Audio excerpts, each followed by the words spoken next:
Speaker قومی assembly سردار ایاز صادق نے دعویٰ کیا ہے کہ تحریک انصاف مذاکرات کرنا ہی نہیں چاہتی۔ تحریک انصاف کو مذاکرات کی کوئی نئی دعوت نہیں دی۔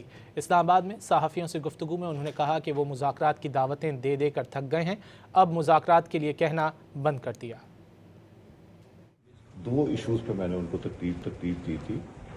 ایک میں نے ان سے کہا تھا کہ 14 اگست کو جو فنکشن ہے تو آپ نامنیٹ کر دیں ڈاکٹر طارق فضل صاحب یہ بھی کہ وہ فنکشن پہ کون سے ایم این ایس تشریف لائیں گے۔ دوسرے تھے کہ سیشن کا کیا ہے، تو میں نے ڈاکٹر طارق صاحب کو بلایا تھا کہ اس کے اوپر گورنمنٹ کی کیا پیش رفت ہے۔